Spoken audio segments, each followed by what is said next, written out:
How effective is it to actually listen to your target language while you sleep? I wanted to kind of talk about this topic today just because I think it's an interesting topic in general, as I mainly see a lot of people kind of divided with this idea of yes you can or no you can't. So recently I spent 7 nights trying to experiment with just this, listening to Spanish while I sleep, to see a few things, to see whether 1, I dreamed more in Spanish, to see if 2, I still felt better or the same I guess when I wake up the next day, and also to see if there was any kind of feeling that I felt better in my ability in Spanish, just because I'd spent 8 hours every night listening extra than what I would normally. The results were a bit inconclusive from the 7-day period because the very first day that I tried it, I woke up the next day with a migraine, which I put down was caused by this listening to Spanish while I was trying to sleep. The reason I put my migraine down to this is because the following 6 days I also just felt like my quality of sleep had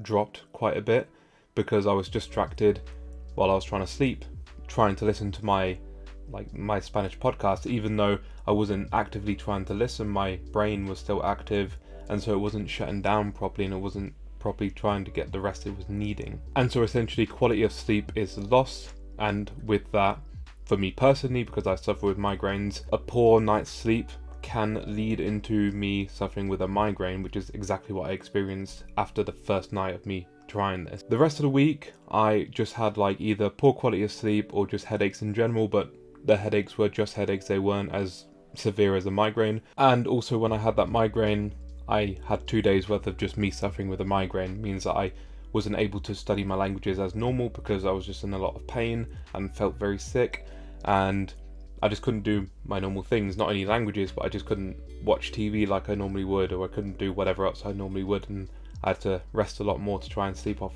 the migraine. But it is interesting because this is after me now getting used to sleeping in basically pure darkness when I sleep at night, and I don't sleep with audio on when I sleep, I do sleep in silence. But years ago, I used to listen to the Ricky Gervais podcast, and for 7 years I was just addicted to listening to this podcast, especially at night when I'd fall asleep, and I would just fall asleep with this podcast on, and I would then wake up the next morning with it still playing 7-8 hours later, and that was literally my night every night for 7 years, give or take. So luckily I kind of can look at that 7-year period and draw from that what I think happens when you sleep and when you listen to things when you sleep, which to me I feel like isn't a lot, because it would happen all the time where I would listen to this podcast, I'd wake up and I just wouldn't recall anything at all that had been said during my subconscious, during my sleep period.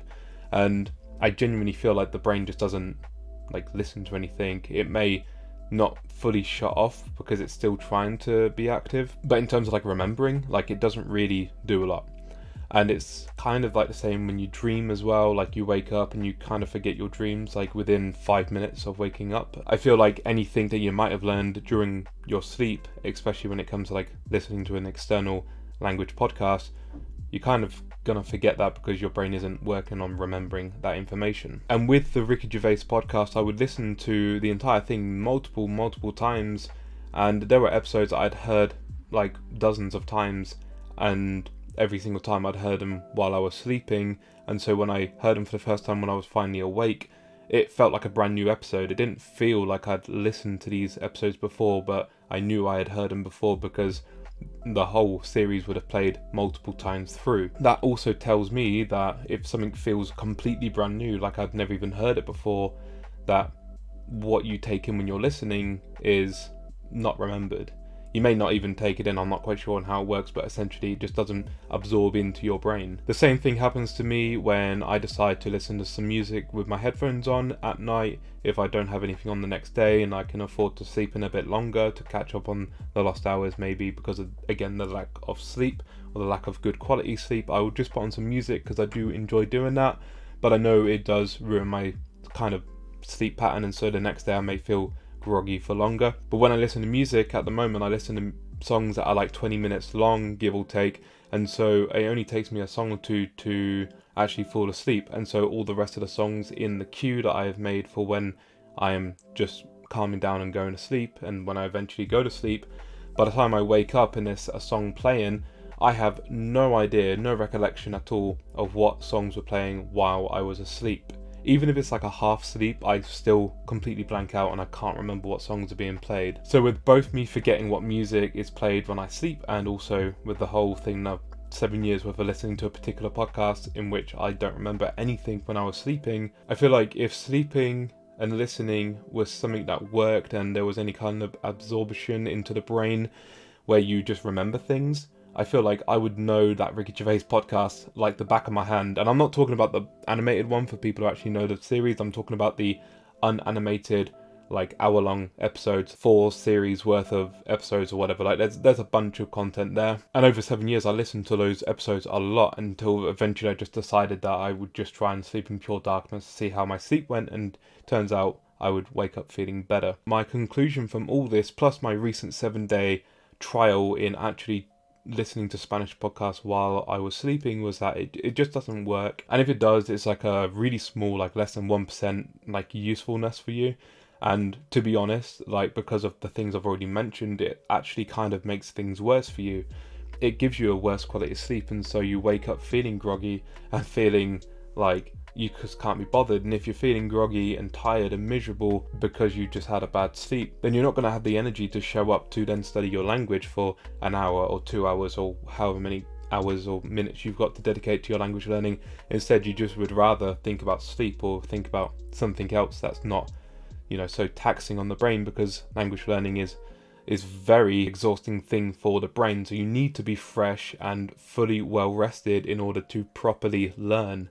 And if you're spending your nights listening to a language and not getting proper sleep, I don't think that's going to, help you in the long run. I think it's going to make it worse for you in terms of worse sleep equals less time spent in the language equals less motivation because you're feeling miserable, groggy, tired, whatever. And in my experience, like I say, I experienced headaches and also migraines in some extreme situations there.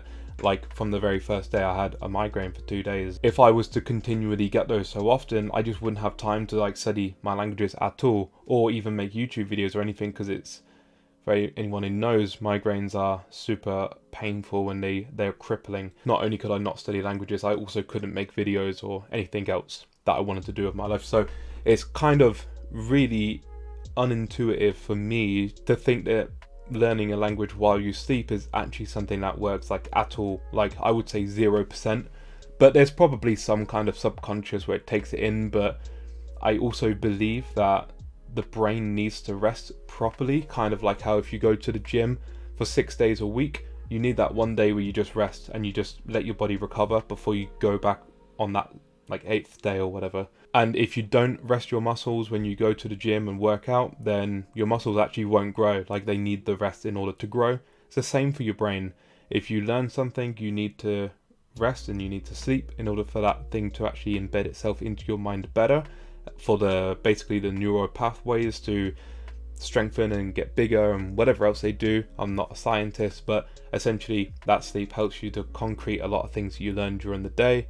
And if you don't get that, if you don't get proper sleep, the amount of sleep that you're recommended by doctors, whether it's 7 hours or 9 hours or whatever, and if you wake up feeling miserable and tired all the time, then I don't think it's going to help you at all. And actually, it's just more of a step back. I wish it was the case where you could just go to sleep and listen to 8 hours of your target language and you could wake up and you would know more phrases and more words, etc. But unfortunately, it just isn't the case. I would really recommend to get your proper sleep, make sure you're well rested, and put the time in when you're awake and fully rested and fully charged to go when you have the best and the most amount of motivation. That's just my thoughts and opinions on like sleeping and learning languages. The reason I wanted to talk about this, one, because I enjoy talking about like dreaming and sleeping and that kind of topic, especially when it's combined with language learning. Because I think if there is a way where you could learn while you're sleeping, it could really change the way language learning works. But unfortunately, I just don't think there's a proper way to do that. And also because on YouTube, there are a whole bunch of like learn Spanish while you sleep, or learn Norwegian while you sleep, or whatever other language you wanted to learn. There's going to be a 10-hour long video of it just sort of spitting out language at you. And I've tried some of these, I've tried some podcasts, I've tried all sorts of different material. and they don't seem to work at all for me. And I know a lot of people are going to say, well, obviously it doesn't work. Some people are going to say, well, actually it works for me. I'm interested to hear what you think. If you're going to comment down below, I would appreciate you just leaving your thoughts and opinions if you have any on this topic, whether you've actually got some first-hand experience doing this yourself and whether something has been remembered in your head because of something you may have heard when you were sleeping. Obviously everyone's different, and so everyone has their own way of doing things. For me personally, I need to sleep and rest a lot in order to properly learn. Maybe other people just don't get that, like headache or whatever. If you live in the city and you're already used to like a lot of noise, maybe having a podcast on isn't going to like affect you sleeping, whereas for me it's quite silent when I sleep, so it's a completely different experience. Anyway, that's all for this video. Thank you for watching. Please like, comment and subscribe. Click one of the 2 end screen videos that will come up in a second. With all out of the way, thank you so much for watching. Catch you in the next one, and peace.